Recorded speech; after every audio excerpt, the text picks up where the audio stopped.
I am Reverend Father Jide Macaulay. I'm the founder of House of Rainbow, an organization that supports the well-being and the journey of Black, African, lesbian, gay, bisexual, transgender Christians on the crucial journey of reconciling their faith and their sexuality. A few months ago, I was ordained to priesthood in the Anglican Church of England, and I'm so excited for the call of God over my life. And I'm sure that many of you will wonder, where is this conversation so important today? To talk about queer love, to talk about the love of queer people, same-gender loving individuals. I want to focus just briefly on pride, diversity, and inclusion of the LGBTQIA communities in our world.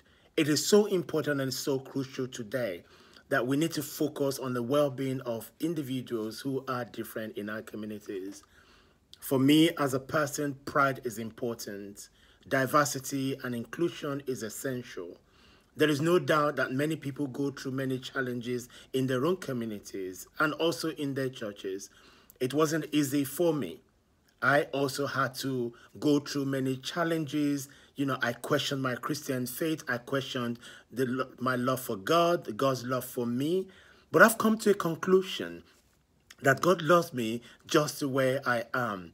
God loves me and does not require me as a gay man to apologize to anyone about what God has made. The Bible tells us that for we are fearfully and wonderfully made. God makes no mistakes in creating the queer people. As a Black African myself, as a British Nigerian who's open about his sexuality and a priest in the Church of God, I strongly believe that God is calling us to a place of pride, that we can celebrate all of who we are. For me, I've always echoed that the acronym for GAY means God adores you, God accepts you, God affirms you, God anoints you. And I am saying to people out there, we do not have to be apologetic for who we are. But I recognize that we live in many places that are still very hostile against the queer community. We live in countries like Nigeria, Jamaica, Malaysia, and many other places around the world where they have inherited the colonial laws, where still same-sex relationship behaviors and desires are punishable by law. We know that this is wrong. We know that this is a level of injustice that we must continue to fight. The Black consciousness is really about, creating an awareness for many people so that we can come to a place that we understand fully who we are.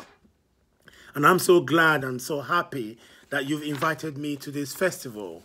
It is important for me to understand the essential impact that this will have on many people's lives. For me, being gay is also a journey. It's a journey for us and for our families. It's a journey in which we continue to fight the good fight for justice, justice for our transgender siblings, justice for our bisexual siblings, justice so that we can be who we are in our society and in the house of God.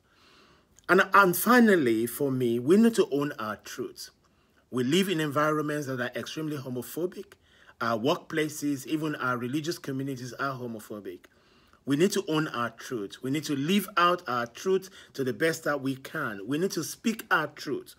We need to do this even when we stand alone. It is not easy. You will be rejected by your family. You will be rejected by your community. But one thing I can assure you is that you will not be rejected by God. God loves you, and I hope that the conference is continuing. The festival will continue to energize you, and you continue to find positivity in the conversations and in the utterances that you will hear. God bless you, and take care of yourself. Goodbye.